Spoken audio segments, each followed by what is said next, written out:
आगे बढ़ते हैं। देखिए, हरियाणा चुनाव को लेकर सीएम पद पर अभी से दावेदारी जो है वो किस तरीके से की जा रही है, ये जानना भी आपके लिए जरूरी हो जाता है। विधानसभा चुनाव लड़ना चाहती हैं कुमारी सैलजा, जो अभी लोकसभा सांसद हैं, कांग्रेस नेता हैं। वो कह रही हैं कि वो विधानसभा चुनाव लड़ना चाहती हैं। मेरी विधानसभा चुनाव लड़ने की इच्छा है, ये बयान कुमारी सैलजा की तरफ से दिया गया है। साथ ही वो ये भी कह रही हैं कि बाकी पार्टी हाईकमान फैसला लेगा, मतलब आखिरी फैसला जो है वो कहीं ना कहीं पार्टी हाईकमान पर छोड़ने के संकेत भी वो दे रही हैं। आप जानते हैं, सिरसा से कांग्रेस सांसद हैं कुमारी सैलजा।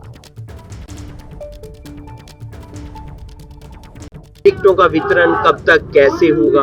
अब जल्द होगा, क्योंकि चुनाव भी जल्दी डेट अनाउंस हो गई है।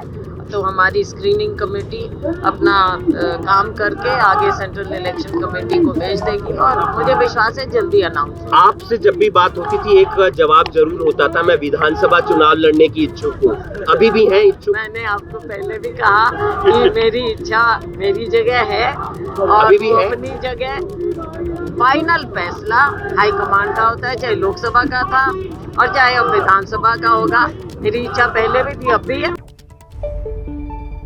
सीधे रुक करते हैं, हमारे साथ हमारे सहयोगी आशीष कुमार सिंह इस खबर पर मौजूद हैं इस समय, और उन्हीं से जानते हैं। आशीष, वो सीएम की कुर्सी पर कहीं ना कहीं दावेदारी घुमा फिराकर कुमारी सैलजा की तरफ से भी की जा रही है, और इसी बात का जिक्र आपसे कुछ देर पहले जब जैनेंद्र जानकारी दे रहे थे तो वो भी रख रहे थे कि यही मुद्दा कांग्रेस की कलह का हरियाणा में। जी हाँ, बिल्कुल। इस बात का डर तो है कि एक तरफ कुमारी सैलजा कैंप, एक तरफ भूपिंदर सिंह हुड्डा कैंप, और रोमाना आपको अच्छी तरह याद होगा, ज़्यादा हफ्ते नहीं बीते हैं, 2 या 3 हफ्ते पहले जब कुमारी सैलजा ने हमसे एक्सक्लूसिवली बात की, उन्होंने इंटरव्यू में खुल करके भूपिंदर सिंह हुड्डा पर आरोप भी लगाया कि एक ही गुट का प्रभुत्व चल रहा है और अगर ऐसा चला तो संभव है कि डिज़ायर्ड रिजल्ट ना आए, सबको साथ में लेकर के नहीं चल रहे हैं।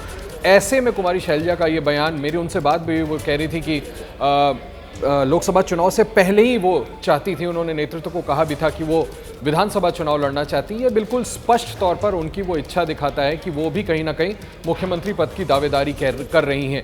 ऐसे में इस खाई को पाटना बड़ा मुश्किल होगा, और अगर इनकी दावेदारी की मैं बात करूं तो यस स्टेट में इस बात को हम नहीं भूल सकते कि 22% के करीबन एससीज हैं। ऐसे में अगर इनको चेहरा बनाया जाता है या विधानसभा चुनाव लड़ाया जाता है, चेहरा तो खैर नहीं बनाया जाएगा, विधानसभा चुनाव लड़ाया जाता है, तो उसका पॉलिटिकल फायदा भी कांग्रेस पार्टी को हो सकता है। एक नॉन जाट बड़ा चेहरा है, मुझे लगता है यही कार्ड वो खेलने की कोशिश कर रही है, नेतृत्व का ध्यान आकर्षण करने की कोशिश कर रही है। लेकिन ऐसे में निश्चित तौर पर भूपिंदर सिंह हुड्डा गुट, कुमारी सैलजा गुट एक बार फिर से आमने सामने टकराव की स्थिति में दिख रहे हैं। They are sitting confident. Congress बहुत कॉन्फिडेंट है कि एंटी इनकम्बेंसी बीजेपी की देखें तो इस बार गुंजाइश है कि कांग्रेस अच्छा परफॉर्म करे, सरकार बनाने में कामयाब हो। लेकिन अगर ये गुटबाजी ज़्यादा बढ़ जाती है तो कहीं ऐसा ना हो कि इसका नुकसान, राजनीतिक खामियाजा कांग्रेस को उठाना पड़े। समय रहते इस गैप को ब्रिज करने की जरूरत तो जरूर है। बिल्कुल देखना होगा कि कांग्रेस जो है वो इस खेल में अपने पत्ते कैसे खेलती है।